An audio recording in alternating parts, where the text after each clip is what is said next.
Hello everyone, আশা করছি সবাই ভালো আছেন এবং সুস্থ আছেন। আজকে মোটোব্লগটা ইউজুয়ালি তো সবসময় বাইরের থেকেই শুরু করি, তো আজকে বাসার থেকেই শুরু করলাম। যেহেতু আজকে ফ্রাইডে, আমি ভাবলাম যে ফ্রাইডে একটু রাস্তাঘাট খালি থাকে, তো যেতে যেতে এই ব্যাপারগুলো আপনাদের সাথে শেয়ার করবো। সেটা হচ্ছে আজকে যেটা নিয়ে আমি কথা বলবো সেটা হচ্ছে বাইকের অ্যালয় হুইল এবং স্পোক হুইলের মধ্যে ডিফারেন্সটা কি।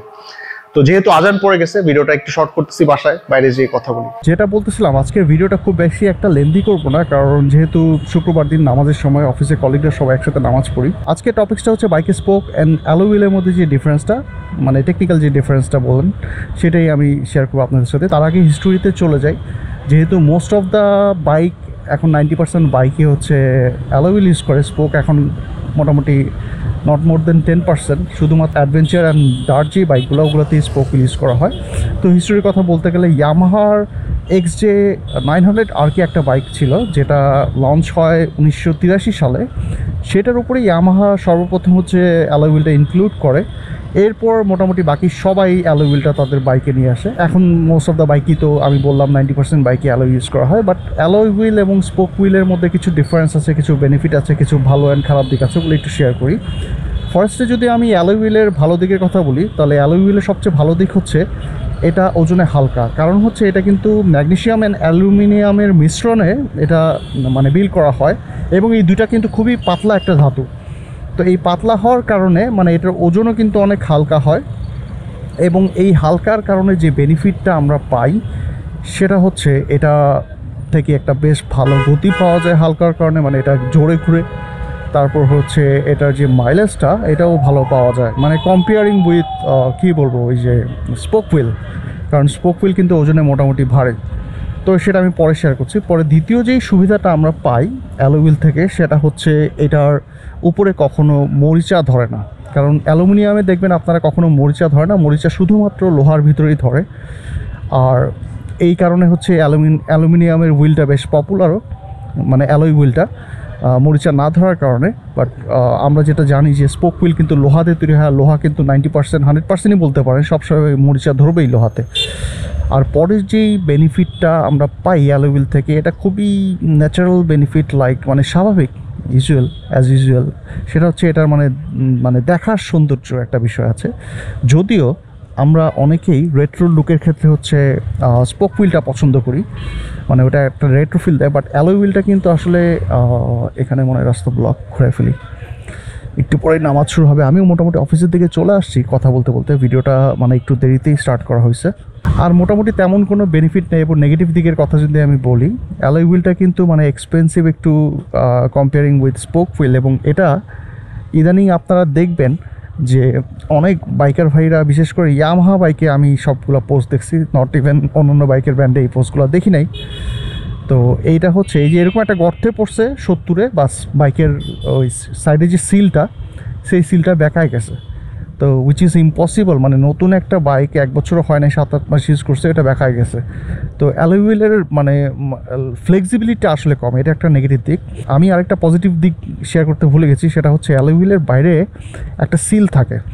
মানে এটা যখন ডিজাইন করা হয়, সাইড দিয়ে একটা সিলের মতো থাকে। ওই সিলটার কারণে আমরা কিন্তু টিউবলেস টায়ার ইউজ করতে পারি অ্যালয় হুইলে। আর আপনারা সবাই জানেন টিউবলেস টায়ারের কারণে যদি এটার ভিতরে কোনো পিন বা পেরেক এরকম জাতীয় কিছু জিনিস যদি ঢুকেও যায়, তখন সেটা আপনি বাইক চালায় গ্যারেজ পর্যন্ত বা চাকার দোকান পর্যন্ত নিয়ে যেতে পারবেন। অন দ্য আদার হ্যান্ড স্পোকে কিন্তু আপনার টিউবলেস হয় না, এটার ভিতরে টিউব থাকে, যার কারণে টিউবটা লিক হয়ে যায়। তখন আপনারা এটাকে ঠেলা ছাড়া আর কোনো গতি নেই। বাট স্পোক হুইলেও কিন্তু এরকম সিল সহ মানে স্পোক পাওয়া যায়, হুইল পাওয়া যায়। তো সেক্ষেত্রে আপনারা ওটাতেও টিউবলেস টায়ার ইউজ করতে পারবেন, বাট ওগুলা মোর এক্সপেন্সিভ আর কি। বাট ইউজুয়াল স্পোক হুইলে কিন্তু এই জিনিসগুলো থাকে না, ইউজুয়াল স্পোক হুইলে এই সিলটা থাকে না। তো নেগেটিভ ব্যাপারগুলো নিয়ে কথা বলতেছিলাম অ্যালয় হুইলের আরেকটা নেগেটিভ বিষয় হচ্ছে এটা এক্সপেন্সিভ অনেক বেশি। তারপর যেটা বললাম, এটা লংজিভিটি কম কম্পেয়ারিং উইথ স্পোক হুইল। আর আরেকটা যেটা ব্যাপার হচ্ছে, এটা যদি একবার ধরেন বাঁকা যায়, এটা কখনো রিপেয়ার করা যায় না, rather then you have to replace with a new one actually. So এটা আসলে মানে স্পোকের ক্ষেত্রে ব্যাপারটা জাস্ট অপোজিট। স্পোকে কিন্তু মানে রিপ্লেস না করে আপনি রিপেয়ার করতে পারবেন।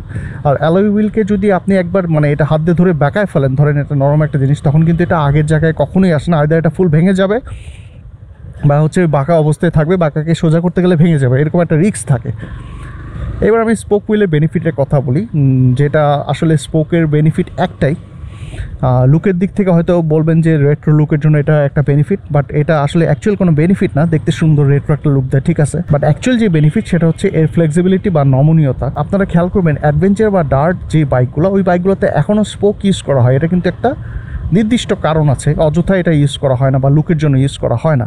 সেই কারণটা হচ্ছে মানে ধরেন অ্যাডভেঞ্চার বা ডার্ট বাইকগুলো কী করে, মানে বালুর রাস্তায় দেখবেন যে উপর থেকে লাফ দিয়ে পড়তেছে, গর্তের মধ্যে পড়তেছে, ওই পড়ার পরে স্পোক হুইলে কিন্তু বেশ ভালো একটা প্রেশার পড়ে। প্রেশার পড়ার পরে এটা ফ্লেক্সিবল থাকে এবং এটা আগের অবস্থায় চলে আসে। তো আপনারা খেয়াল করবেন স্পোক হুইলকে যদি বাঁকায় ছেড়ে দেওয়া হয় এটা সুন্দর আগের জায়গায় চলে আসবে, এটা কখনো ফুল বাঁকায় থাকবে না। এবং এটা যদি কখনো টালও হয়ে যায়, আমার মনে হচ্ছে আমরা আগে যখন স্পোক হুইলের যুগ ছিল তখন কিন্তু আমরা বংশালে টাল সারাতে অনেক নিয়ে গেছি স্পোক হুইল, এবং মানে এটা খুবই মানে available, more available comparing with alloy wheel. Alloy wheel কিন্তু এত সহজে তাল সারানো যায় না, যতই বলুক যে এটা সোজা করা যাবে, বাট এটা আগের অবস্থায় কখনোই আসবে না।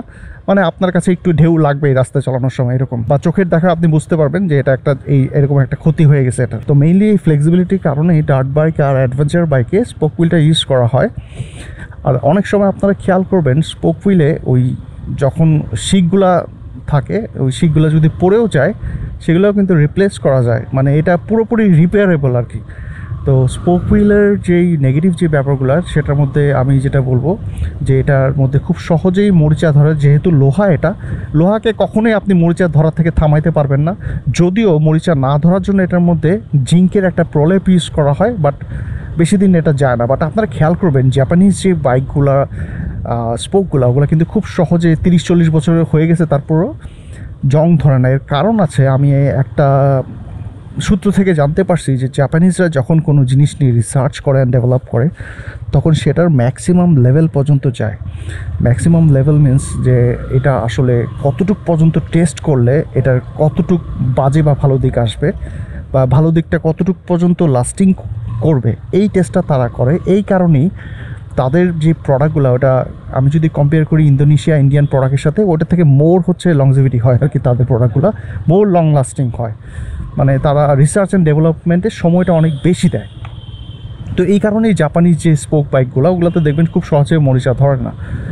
তো মোটামুটি এই কয়েকটা পজিটিভ অ্যান্ড নেগেটিভ বিষয় ছিল স্পোক অ্যান্ড অ্যালয় হুইল নিয়ে। তো আজকে যেহেতু নামাজের সময় হয়ে গেছে, ভিডিওটা বেশি একটা লেন্দি করলাম না, আমি অফিসের কাছাকাছি চলে আসছি।